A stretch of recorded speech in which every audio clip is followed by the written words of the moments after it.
Hi friends, പുതിയൊരു വീട്ടിലേക്ക് എല്ലാവർക്കും സ്വാഗതം. ഇന്ന് നമ്മളൊരു എഗ് ഫ്രൈഡ് റൈസ് ആണ് ചെയ്യാൻ പോകുന്നത്. അപ്പോൾ നമുക്ക് വീഡിയോയിലേക്ക് പോകാം.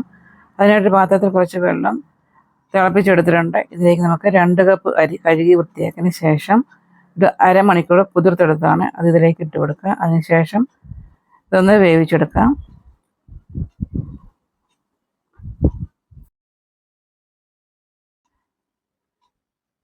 ഇപ്പോൾ നമ്മുടെ അരി ഇവിടെ വെന്ത് വന്നിട്ടുണ്ട്. ഇനി നമുക്കിതൊന്ന് ഇതിൻ്റെ വെള്ളമൊക്കെ ഒന്ന് മാറ്റിയെടുക്കാം. അതിനായിട്ടൊരു പാത്രത്തിലേക്ക് ഇത് ചോറ് കോരി മാറ്റുകയാണ്. ഇനി നമ്മളൊരു 6 മുട്ട ഇവിടെ എടുത്തിട്ടുണ്ട്. നന്നായിട്ടൊന്ന് ബീറ്റ് ചെയ്തെടുക്കാം.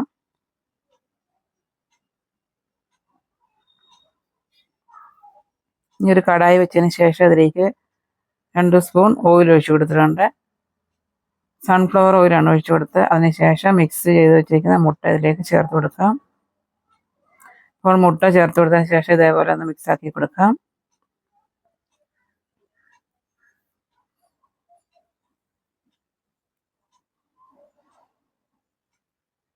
അപ്പോൾ മുട്ട ഇവിടെ റെഡിയായി വന്നിട്ടുണ്ട്. ഇനി ഇത് ഒരു പാത്രത്തിലേക്ക് മാറ്റാം. അതിനുശേഷം ഇതിലേക്ക് വീണ്ടും കുറച്ചുകൂടെ ഓയിൽ ഒഴിച്ച് കൊടുക്കുന്നുണ്ട്. ഇനി ഇതിലേക്ക് ഒരു സവാള ചെറുതായിട്ട് കട്ട് ചെയ്ത് ചേർത്ത് കൊടുത്തിട്ടുണ്ട്. 2 പച്ചമുളക് ചെറുതായിട്ട് കട്ട് ചെയ്ത് ചേർത്ത് കൊടുത്തിട്ട് എല്ലാം കൂടെ ഒന്ന് മിക്സാക്കി കൊടുക്കാം. ഇതൊന്ന് ചെറുതായിട്ടൊന്ന് വാടി വരുമ്പോഴേക്കും ഇതിലേക്ക് നമുക്ക് ക്യാരറ്റ് ചെറുതായിട്ട് കട്ട് ചെയ്ത് ചേർത്ത് കൊടുക്കാം. ഇതിലേക്ക് ക്യാരറ്റ് ചേർത്ത് കൊടുത്തിട്ടുണ്ട്. ഇനി ഇതൊന്ന് ഇളക്കി കൊടുക്കാം. ഇനി ഇതിലേക്ക് ബീൻസ് ആണ് ചേർത്ത് കൊടുക്കുന്നത്. ചെറുതായിട്ട് കട്ട് ചെയ്ത് വെച്ചിരിക്കുന്ന ബീൻസ് ചേർത്ത് കൊടുത്തിട്ടുണ്ട്. ഈ ബീൻസും ക്യാരറ്റും കൂടെ നന്നായിട്ടൊന്ന് ഇളക്കി കൊടുക്കുക. അതിന് ശേഷം അതൊന്ന് വാടി വന്നതിന് ശേഷം നേരത്തെ നമ്മൾ റെഡിയാക്കി വെച്ചിരിക്കുന്ന ചോറ് ചേർത്ത് കൊടുക്കുക അതിലേക്ക്. അപ്പോൾ ചോറ് ചേർത്ത് കൊടുത്തതിന് ശേഷം ഇതെല്ലാം കൂടെ നന്നായിട്ടൊന്ന് മിക്സ് ചെയ്ത് കൊടുക്കാം.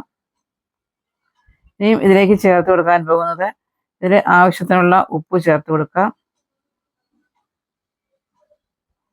ഇതിലേക്ക് 1 സ്പൂൺ സോയാ സോസ് ചേർത്ത് കൊടുക്കാം.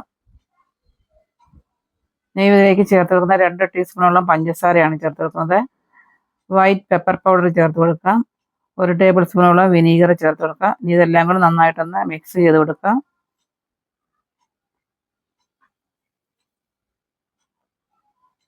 നേരത്തെ റെഡിയാക്കി വെച്ചിരിക്കുന്ന മുട്ട ചേർത്ത് കൊടുക്കാം. ചേർത്ത് കൊടുത്തിട്ടൊന്ന് ഇളക്കി കൊടുക്കാം. ഇനി ഇതിലേക്ക് സ്പ്രിംഗ് ഓണിയൻ്റെ ഇല ചേർത്ത് കൊടുക്കാം. കുറച്ച് മല്ലിയിലയും കൂടി ചേർത്ത് കൊടുക്കാം. ചേർത്ത് കൊടുത്തിട്ട് ഇതെല്ലാം കൂടെ നന്നായിട്ടൊന്ന് മിക്സ് ചെയ്ത് കൊടുക്കാം.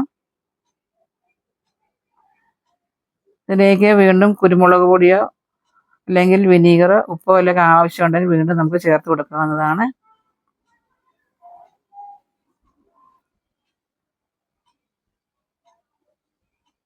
ഇതേപോലെ നന്നായി ഇളക്കി ഒന്ന് ഫ്രൈ ചെയ്തെടുക്കാവുന്നതാണ്.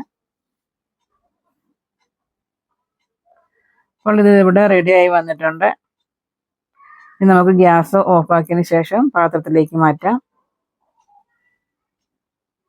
അപ്പോൾ നമ്മൾ വളരെ വേഗത്തിൽ തന്നെ ഒരു എഗ് ഫ്രൈഡ് റൈസ് ഇവിടെ റെഡിയാക്കിയിട്ടുണ്ട്. അപ്പോൾ നമുക്ക് വീണ്ടും പുതിയൊരു വീഡിയോ ആയിട്ട് വരേക്കും. ബൈ.